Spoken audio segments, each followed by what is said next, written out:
talking about the Akaso E as in Edward, K as in Klein, 7000.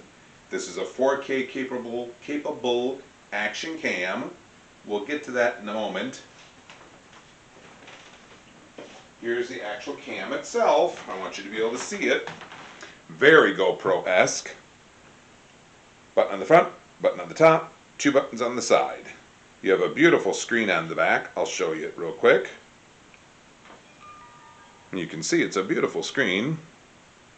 Comes with this gorgeous cover on the back and the entire case. This allows audio to get through so that you can then hear it. Plus it probably helps for cooling. It's my guess. You just push the button to turn it off and it's off. The mounting piece is at the bottom. This on the top should have had a recess. It didn't. It's not a big deal. It's a wide view camera, 170 degree. I believe that's what it is. You get a carrying case that also doubles for the battery charging. It is a C-type plug for both the camera and for the charger. You push the button in, pull up, there's your battery. You slot each battery in. I would recommend to be careful. There's 3 metal prongs in there for each time for charging the battery. They could bend with ease. First and foremost, we have an open face unit. This is where you'd have the view screen at the back. You have a bung at each point and it clips and snaps in. Obviously, your camera lens would face this way if it wasn't obvious. This is probably my favorite one. This attaches, in my case, to a 721E snowblower, the handlebar, perfectly. It would also fit on my lawnmower or a shovel or whatnot. I can use this when I'm out welding. Primarily, that's why I bought this unit, is for welding. So I can use it as a beater cam, because all in told, I'll tell you in a minute what I paid for all this. Here's a connector. It's a snap-in shoe of some sort that has the GoPro style for threading in your camera. You have a bung style to go on top of one of those squiddly McSquid kind of stands, or for instance the stand I'm on right now, it would thread into the shoe. You have this little bugger, which I'm not sure what yet it is.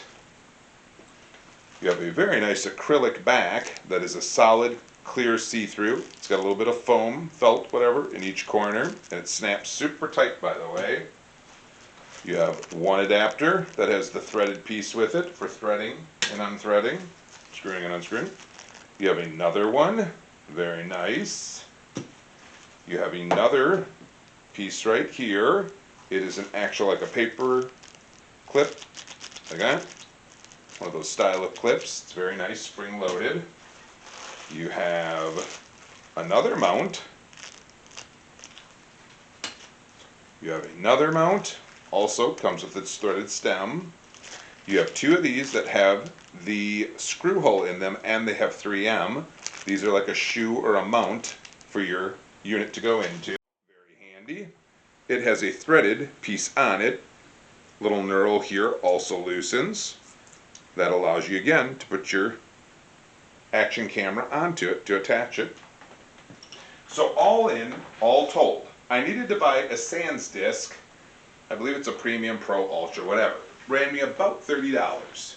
I ordered that last night, late at night, because I found that when I was using this lovely Akaso, the E as in Edward, K as in Klein, 7000, it did not have the necessary with the card that came with it, because it does come with a 64-bit card. It has the A2 V30 U3. Unfortunately, it doesn't do 4K, and I have clips to show after this is done. There's a clip showing 4K, 2.7K, 1080 by 60, and 1080 by 30 frames per second. The 30 frame per second for the 1080 works beautiful. The 2.7K with the whatever it is, which I believe is 20 or 30, works beautiful. The 4K and the 1080 by 60 frames per second, both, they don't work. So the card that is with this unit, yes, is it capable of getting a 4K image? Yes, it stinks horrifically. So I have nothing negative to say about the whole deal so far. It's beautiful. Just the card doesn't quite live up to my expectations. So it's my dime, my time. I'm buying it. Nobody supports the channel. Nobody pays for these items. Nobody is sending them to me. Yes, I'm going to use tact and tastefulness when I'm doing, something like this, and unboxing and sharing things with people. But truly, it is my dime, my time. So I'm the one who's paying for all this. And as of right now, it's under $100 for everything you just saw, plus a Sandisk to go in. Just my thought. All in all, a great unit. I'm very pleased with it. So you will see also what follows is a little bit more information about a current brush guard, grill guard, that I did an unboxing, and about the time you see this video, you will see a build on it. I've gone a little more in depth using this camera as a sample, again with 4K, 2.7, 1080 60 frame, 1080 30 frame, and I show the thing, and then I finally do, with that grill and brush guard, I kind of update and show how I bought some hardware, some, not so great things that happen with it, the frustrations. I'll go into that. Thank you so much for stopping by. Wherever you are in the world today, you have a great and glorious day. So, keep coming back. We want you back. Lost in Stupid Garage. Bye, folks.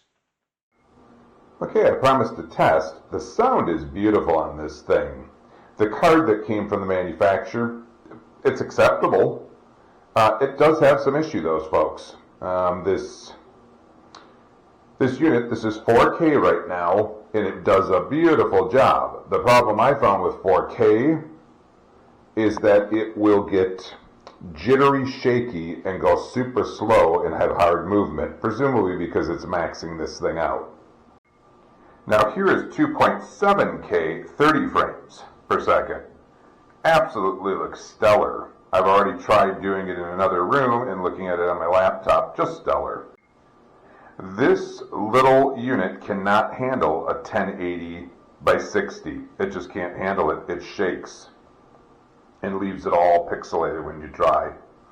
And you're going to find that out when I go to do this in a few minutes. It'll be pixelated and crummy looking. 1080 by 30 will look a little grainy looking and kind of old school, 10-year-old camera kind of look, but way, way nicer than the 1080-60 in the sense that it doesn't get pixelation and jittery and stuff. So the 4K takes too much and the 1080 by 60 takes too much. So I think by default we're going to use this in a 2K by 30 because the 1080 by 30 looks really grainy and, like I said, old school, kind of nasty. So I think we're going to stay with the 2K. Or I will get myself a really nice card, 64 gig for this, and then upgrade it so that way it can do what it's supposed to do.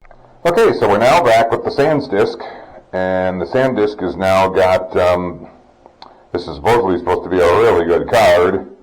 I'm on 4K. I wanted to see if it's going to be herky-jerky with 4K. We'll wait and see. I'm going to go to all. Here is 2.7K.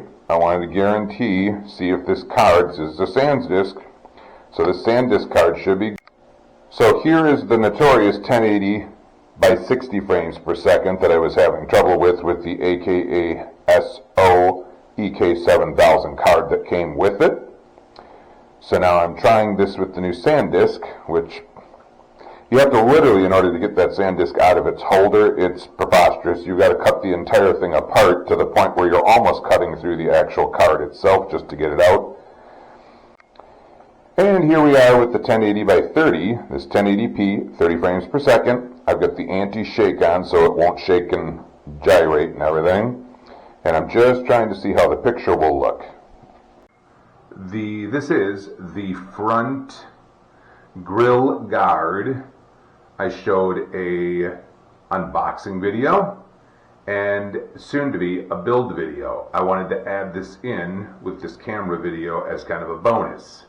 I have since gone ahead and filed out these holes in both the brush guard mount itself plus the brush guard itself, this piece and that. I went ahead and filed those holes out because this was designed for a select bolt that they pretty much dug up and or manufactured for this unit. It was not a standard size bolt. It was weird. These now are a standard grade 8 bolt, very heavy duty.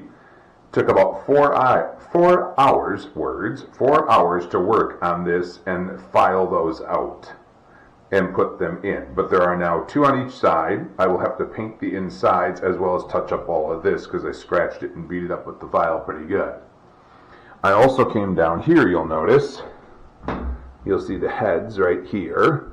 There are now 3 grade 8 bolts with lock washers and nuts on the inside. And you'll see them right there, hopefully. They're coming up in the camera, I hope, right there. And on that side, right there, yep, there they are. I have yet to address this rubber part right here. So until I do so, it is still wintertime in the Midwest. This will not be put on right now. It will need to be all scuffed up, cleaned, and like I said, touch-up paint. This bottom piece needs to be touched up. This needs to all be painted and touched up. And then the entire guard itself is going to have to be touched up and or probably sprayed with bed liner.